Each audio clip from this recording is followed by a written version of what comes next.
दोस्तों नमस्कार। मीन राशि वाले मेरे मित्रों, आप सभी का आज के ज्योतिष के इस बेहद ही ज्ञानवर्धक और आपकी जिंदगी में एक नया मोड़ लाने वाले विशेष कार्यक्रम में आपका बहुत बहुत स्वागत है। माता रानी आपकी हर मनोकामना पूरी करें और आपके जीवन से हर एक कष्ट को समाप्त करें, ऐसी हम माई से कामना करते हैं। दोस्तों आज ही बंद कर दो ये 5 काम, वरना आपके जीवन में किसी भी प्रकार की खुशी आएगी ही नहीं, और यदि आएगी भी तो आप उसका आनंद ले पाएं उससे पहले ही वह आपके हाथों से फिसल जाएगी। तो अब ऐसा कैसे होता है, जरा आप ध्यान से समझिए। आपने पूजा पाठ किया, दान पुण्य किया और अच्छे कर्मों से आपने अपने सौभाग्य का और दैवीय कृपा का निर्माण तो कर लिया, लेकिन अनजाने में आपने कुछ ऐसे कार्य भी कर डाले, या यूं कहें कि ऐसी गलतियां भी कर दी जिससे आपने अपने लिए दुर्भाग्य का निर्माण भी किया है। अब जब आपके अच्छे कर्मों की वजह से, सत्कर्मों की वजह से आपके जीवन में खुशियां आएंगी, माता लक्ष्मी आएंगी, जिन्हें कि आपने स्वयं ही अपने अच्छे कर्म जैसे पूजा पाठ, दान धर्म आदि से आकर्षित किया है, तो वे आएंगी तो अवश्य। लेकिन जब वे देखेंगी कि आपने कुछ ऐसे भी कर्म किए हैं जिससे आपके जीवन में नकारात्मकता भी है, तो फिर ये दैवीय शक्तियां, या यूं कहें कि भगवान की कृपा वापस भी चली जाती है। इसीलिए आपने अपने जीवन में यह बात कई बार महसूस की है कि आपके पास अच्छा समय, खुशियां और आनंद ज्यादा समय तक ठहर नहीं पाता है। कहने का मतलब यह है कि आप अपने आसपास कुछ लोगों को देखते हैं जो जब कामयाब होते हैं तो फिर आगे बढ़ते चले जाते हैं और एक के बाद एक तरक्की की सीढ़ियां चढ़ते जाते हैं, लेकिन आपके साथ ऐसा नहीं है। आपके जीवन में लगातार संघर्ष बना रहता है और आपके जीवन में सुख से ज्यादा दुख भरे पल, परेशानी और तनाव की स्थितियां बनी रहती हैं। इस सब की वजह से आपका मन थोड़ा सा उदास रहता है। आपको लगने लगा है कि शायद आपकी राशि में ही कोई कमी है, या फिर भगवान ने आपको कष्ट देने के लिए ही इस संसार में भेजा है। लेकिन दोस्तों हम आपको बता दें कि यह सही बात नहीं है। बस समस्या यह है कि आपको शायद अब तक किसी ने इस तरह नहीं समझाया है, आपकी गलतियों के बारे में नहीं बताया है, क्योंकि यदि बता दिया होता तो आपने सुधार कर लिया होता, और यदि सुधार कर लिया होता तो 100% आपके जीवन में भी खुशियां आ जाती, बदलाव आ जाते और आपका जीवन भी स्वर्ग के समान सुंदर हो जाता। दोस्तों यह वीडियो बेहद ही ज्ञानवर्धक है और हमने हर एक बात जो इस वीडियो में आगे आपको बताई है वह ज्योतिषीय आंकलन पर आधारित है और वैदिक पद्धति से उठाई गई है, यानी कि हर एक बात बेहद ही प्रामाणिक है और जीवन में बड़े बदलाव लाने की क्षमता रखती है। अब यदि आप ऐसे में इस वीडियो को नहीं देखेंगे तो आप निश्चित तौर पर अपने जीवन की बहुत बड़ी भूल कर बैठेंगे। तो दोस्तों जब भी आप कोई गलती करेंगे तो आपको उनके बारे में कभी पता भी नहीं चलेगा, क्योंकि कोई यहाँ किसी को टोकने वाला नहीं है।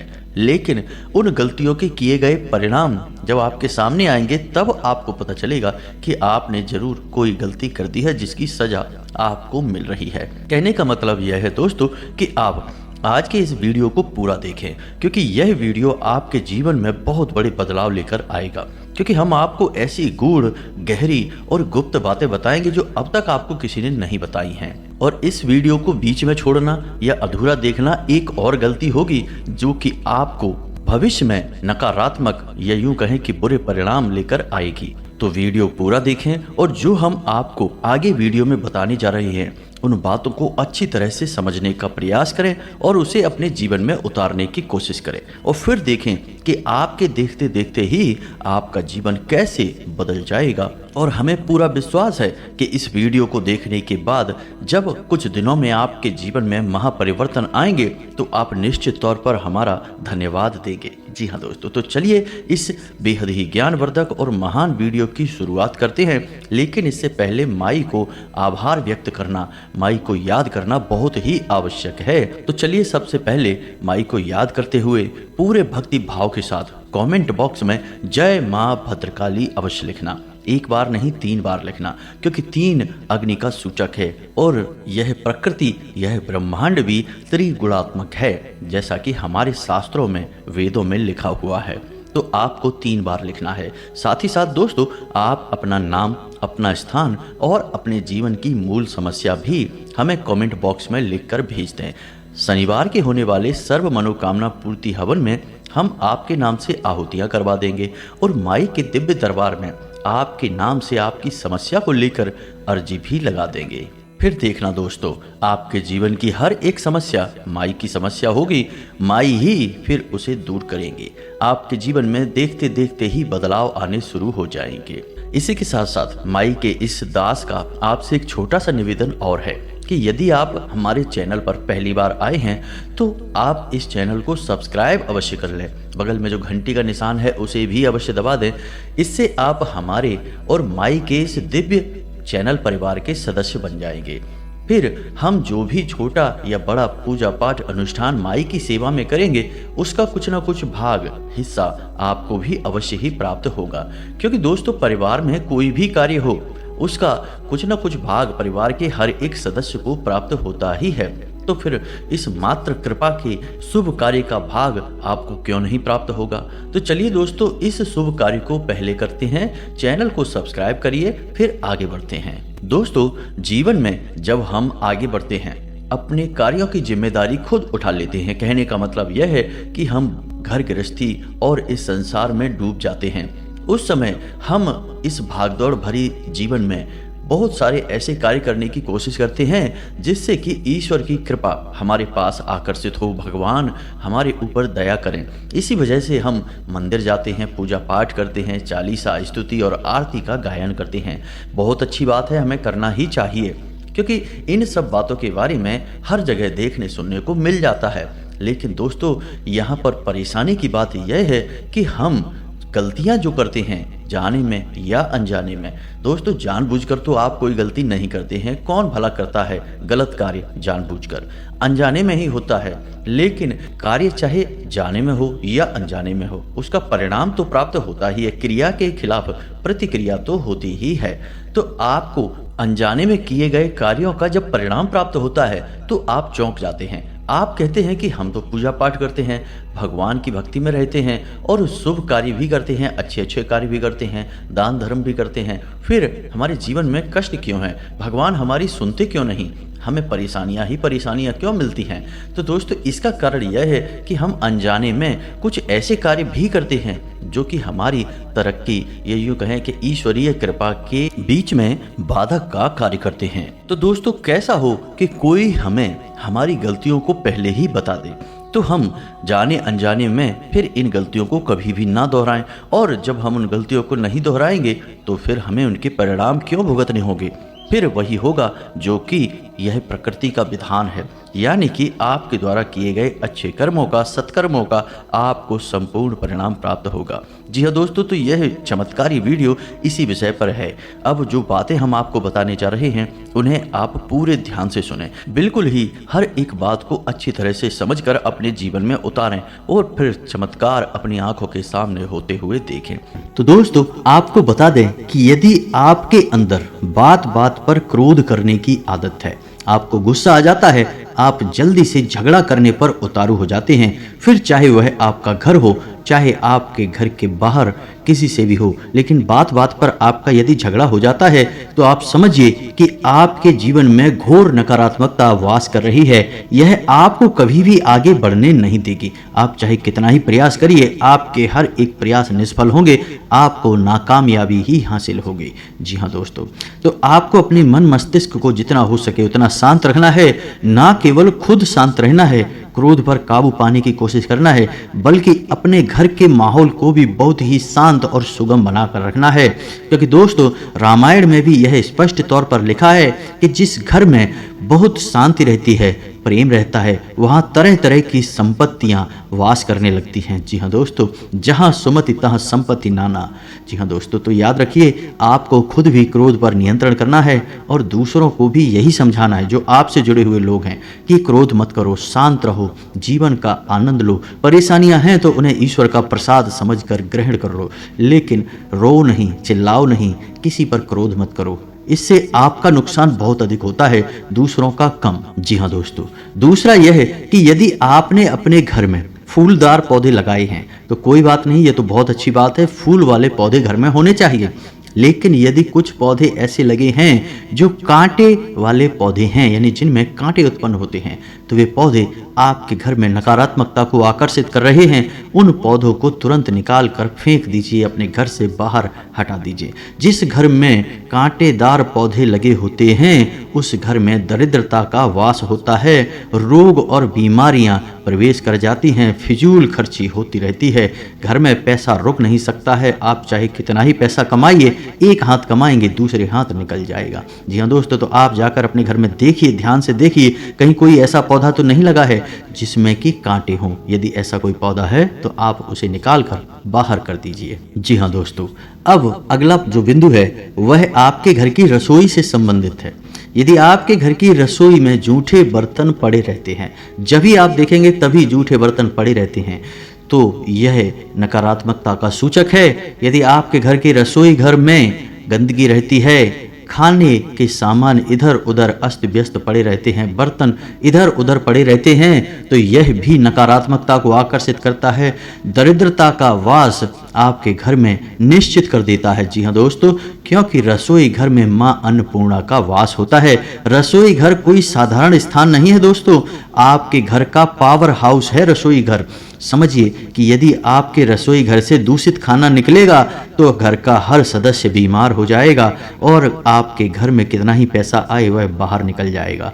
तो आप समझिए कि आपके घर की ऊर्जा का केंद्र आपका रसोई घर है, तो उसे जितना हो सके उतना साफ सुथरा रखना चाहिए। हमारे आध्यात्म में भी रसोई घर को बहुत पवित्र स्थान माना गया है, और यहाँ तक कि घर की जो महिलाएं गृहिणियां हैं उन्हें बिना स्नान किए अपने रसोई घर में प्रवेश नहीं करना चाहिए।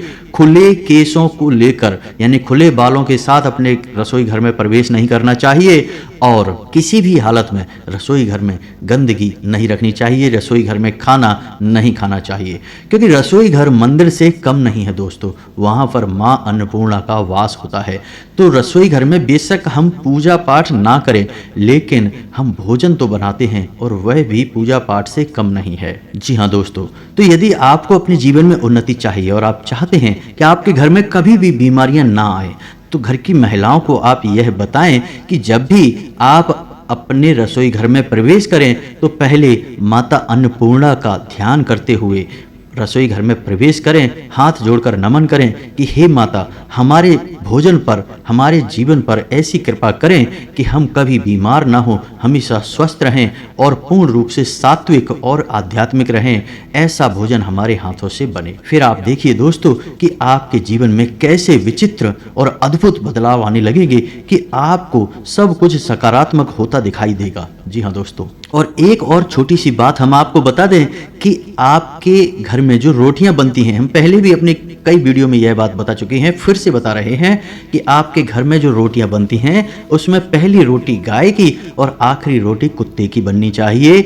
लेकिन इसी के साथ साथ आपको यह भी आदत बनानी है कि आपके रसोई घर से जो पहली थाली परोस कर निकाली जाएगी वह आपके घर के सबसे बड़े सदस्य के लिए होनी चाहिए, बुजुर्ग सदस्य के लिए होनी चाहिए। जी हाँ दोस्तों, जब आप ऐसा करेंगे तो आपको किसी भी कीमत पर पितृदोष नहीं लग सकता है। जी हाँ दोस्तों, आपके घर में बुजुर्गों का सम्मान होता है, गाय को और कुत्ते को रोटी निकाली जाती है और यह सब पितरों को बहुत अधिक प्रिय है और इससे पितृ ऊर्जावान होते हैं। आपके ऊपर किसी भी प्रकार का पितृदोष नहीं लग सकता है। जी हाँ दोस्तों, अगला जो विषय है वह यह है कि यदि आपके घर में कोई बड़ा वास्तु दोष है, भयंकर वास्तु दोष है, तो वह भी आपको जीवन में कभी आगे बढ़ने नहीं देगा। जी हाँ दोस्तों, वैसे तो हर एक वास्तु दोष का कुछ ना कुछ उपाय अवश्य होता है जिससे उस दोष का प्रभाव कम हो जाता है या फिर शून्य ही हो जाता है, लेकिन कुछ ऐसे दोष होते हैं जिनके कोई उपाय नहीं होते हैं। कभी कभार यदि उपाय कार्य कर जाए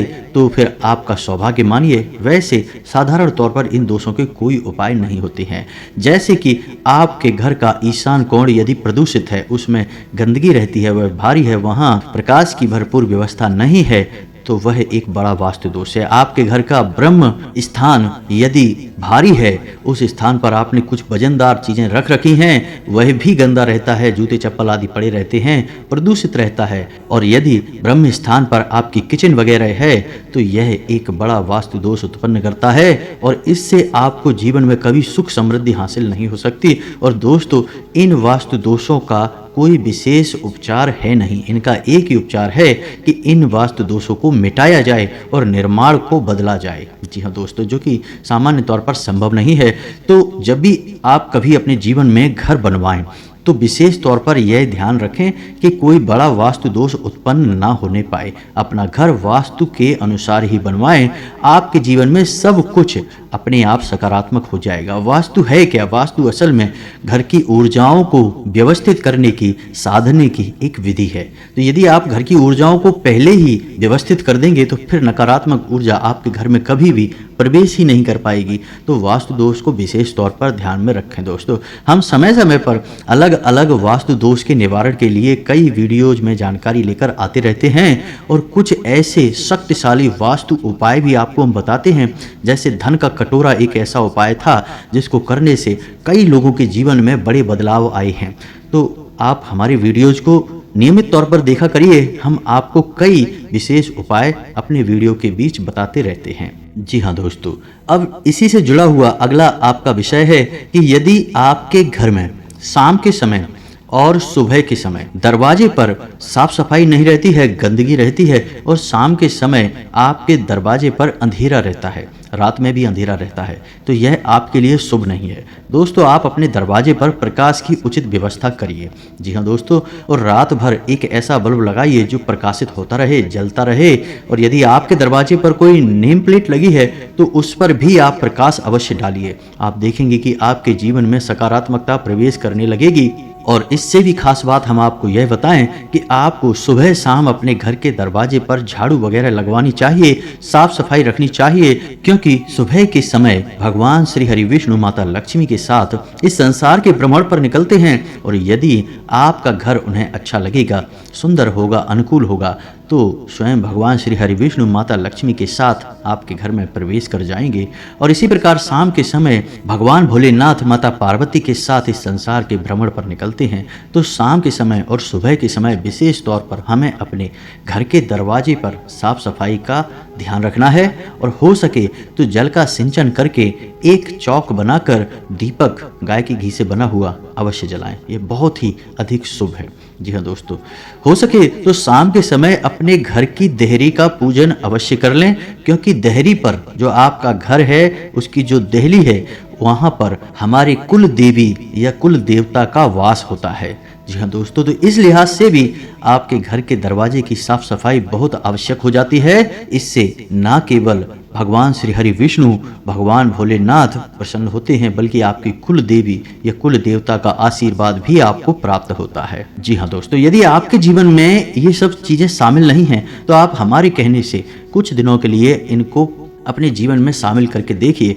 चमत्कार यदि घटित ना होने लगे तो फिर कहना, कमेंट करके हमें बताना कि जीवन बदलना शुरू हुआ या नहीं। जी हाँ दोस्तों, ये कोई छोटी बातें नहीं हैं, सुनने में जरूर सामान्य सी लगती हैं, लेकिन पूर्ण रूप से शास्त्रों में वर्णित और जीवन में बदलाव लाने वाली बातें हैं दोस्तों। जी हाँ दोस्तों, अब एक और खास बात कि यदि आपके घर में कोई ऐसे स्थान हैं जहाँ पर कि कभी कभार ही साफ सफाई होती है, साफ सफाई होती ही नहीं है, जैसे कि कोई घर बहुत बड़ा है, रहने वाले लोग कम हैं, तो 4 कमरों में जहाँ वो रह रहे हैं केवल उसी कमरों की सफाई हो रही है, बाकी पूरे घर में गंदगी रहती है, या फिर कभी झाड़ू भी नहीं लगी, पोंछा भी नहीं लगा, मकड़ी के जाले लगे हैं, तो यह भी बहुत अनिष्टकारी है दोस्तों। कुछ भी करके आप अपने पूरे घर को ही साफ सुथरा रखें, मकड़ी के जाले ना लगने दें, यह बहुत ही अपशगुनी होता है। इससे जीवन में कभी भी सुख समृद्धि नहीं आती है दोस्तों। इसी के साथ साथ आप यह भी कर सकते हैं कि शाम के समय अपने घर के ब्रह्म स्थान में एक कटोरी में कपूर और लोबान प्रज्वलित करें। रोज नहीं तो कभी कभार अवश्य करें, विशेष तौर से मंगलवार और शनिवार के दिन अवश्य करें। आपके घर में यदि कोई नकारात्मकता है तो वह बाहर निकल जाएगी, घर का माहौल सकारात्मक होने लगेगा दोस्तों। और इसी से जुड़ा हुआ अगला विषय है कि आपके घर का पूजा घर। जी हाँ दोस्तों, आपके घर का पूजा घर कुछ इस प्रकार से स्थापित होना चाहिए कि जब आप पूजा करने के लिए बैठें तो आपका मुख पूर्व दिशा की ओर या उत्तर दिशा की ओर या फिर उत्तर पूर्व कोण पर, जैसे ईशान कोण कहते हैं, इन दिशाओं की ओर होना चाहिए। आपका जो पूजा घर है वह जमीन से जुड़ा हुआ नहीं होना चाहिए। कहने का मतलब यह है कि देवी देवताओं की मूर्तियां जमीन पर नहीं रखनी चाहिए। जमीन से थोड़ी से ऊपर यानी जमीन से कुछ अंतर पर देवी देवताओं की मूर्तियां और फोटोओं को स्थापित कर देना चाहिए। और अपने पूजा घर में सफाई का विशेष ध्यान रखना चाहिए दोस्तों। कोई भी दूषित प्रदूषित पुरानी चीज अपने पूजा घर में ना छोड़ें। यदि पुष्प आपने सुबह चढ़ाए हैं तो शाम को उन पुष्प को अवश्य हटा दें, उन्हें पूजा घर में डले हुए ना छोड़ें।